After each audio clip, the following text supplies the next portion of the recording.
Chelsea's opening goal stemmed from a costly mistake, but it was a mistake forced by structure rather than luck. JD Canvo received the ball inside Chelsea's pressing trap and was instantly closed down by two blue shirts. With no clear passing option available, he was compelled to attempt a hurried, overhit pass. Esto read the moment early, anticipated the error, and reacted quickest, sprinting onto the loose ball before calmly finishing to give Chelsea the lead in the first half. It was a textbook example of elite game intelligence and well-executed pressing. Chelsea would go on to defeat Crystal Palace 3-1 at Selhurst Park. Liam Rosenior set his team up in a 4-3-3, emphasizing midfield compactness and aggressive counter-pressing, while Oliver Glasner remained loyal to his usual 3-4-3, aiming to progress play through the wide areas. This result also represented a milestone, as Rosenior became the first English manager since Steven Gerrard in 2021 to win 2 consecutive matches. Let's break down the tactical dynamics behind Chelsea's control and Palace's difficulties. Don't forget to like and subscribe to the channel. When Crystal Palace were building from deep inside their own half, their 3-4-3 suggested a back 5 in possession, with wingbacks Daniel Munoz and Tyreek Mitchell dropping alongside Jadon Canvote, Maxence Lacroix, and Chris Richards. However, Glasner's side consistently constructed play with a back 4 instead. Mitchell dropped into the defensive line, while Munoz pushed much higher, almost functioning as a winger. This movement was central to Palace's possession structure. With Munoz holding the width high on the right, Isar was free to drift inside, occupying the right half space and effectively operating as an attacking midfielder. As a result, Palace's shape shifted from a nominal 3-4-3 into either a 4-2-4 or a 4-2-3-1 in practice. In the pivot, Adam Wharton positioned himself deeper to aid ball progression. Munoz's advanced positioning created issues for Chelsea, as Palace could now establish a potential 4 versus 4 against Chelsea's backline,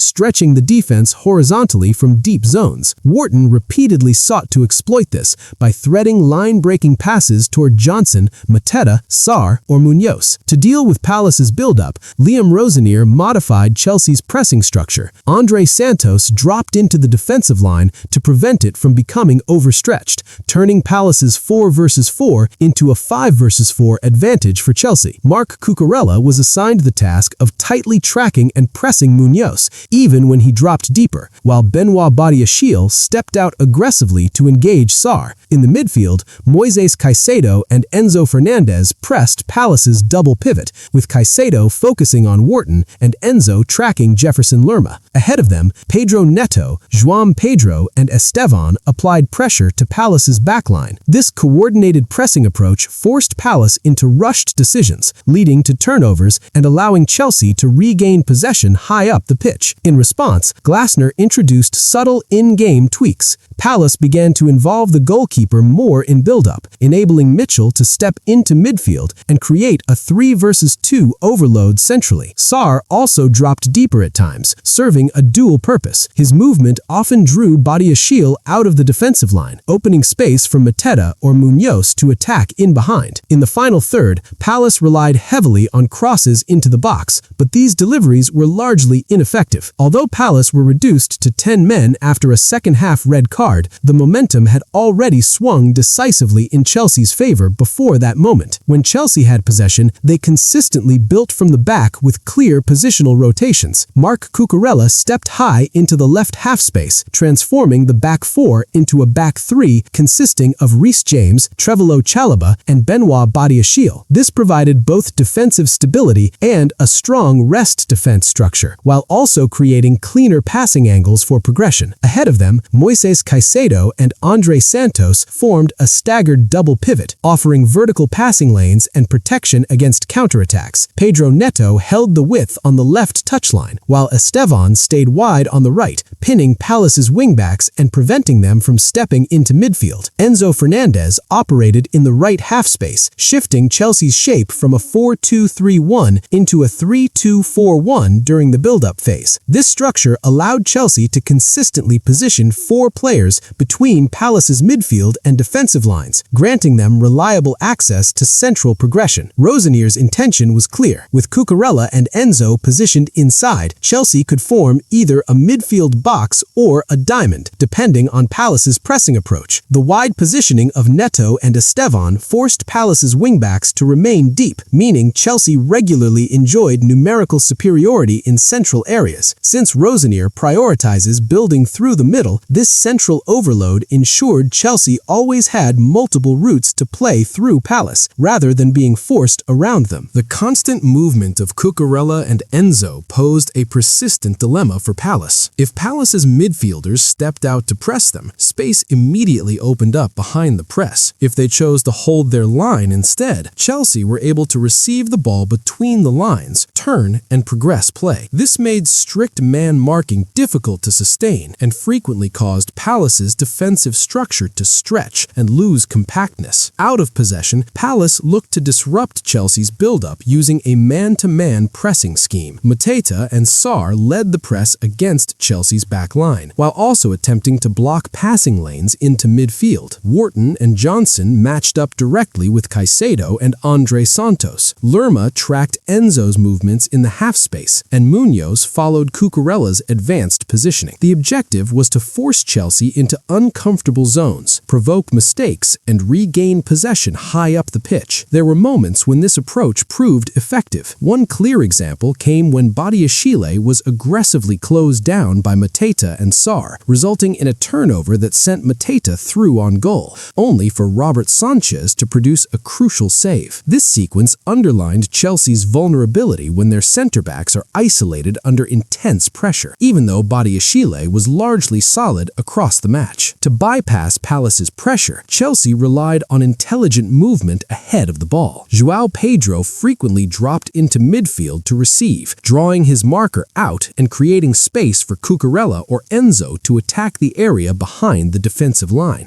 Because Palace committed to a man-to-man press, their shape often narrowed, which allowed Chelsea's back line and goalkeeper to access the wide players more easily and stretch the pitch horizontally. In the final third, Chelsea focused on forming positional triangles to dismantle Palace's defensive structure. On the right flank, Reece James advanced to combine with Estevan and Enzo, while on the left, Cucurella, Neto, and at times Caicedo established similar connections. These combinations enabled Chelsea to create overloads, open up crossing angles, and deliver cutbacks into dangerous central zones. Chelsea were particularly dangerous in transition, with Palace frequently caught out of structure after losing possession. Estevan's opening goal originated from a forced error, while his assist for the second goal highlighted his composure and decision-making in these moments. Overall, his display emphasized his rapid development under Liam Rosenior, as Chelsea repeatedly exploited space before Palace could recover their defensive shape. In summary, this was a controlled and intelligent performance from Chelsea. Rosenior's positional structure in possession, combined with aggressive pressing and sharp transitional play, consistently put Crystal Palace under pressure and forced decisive errors. While occasional vulnerabilities remain when Chelsea are pressed high, their ability to dominate central zones and exploit space quickly ultimately proved decisive. If you enjoyed this tactical breakdown, don't forget to like the video, subscribe to the channel, and let me know in the comments which match you'd like analyzed next.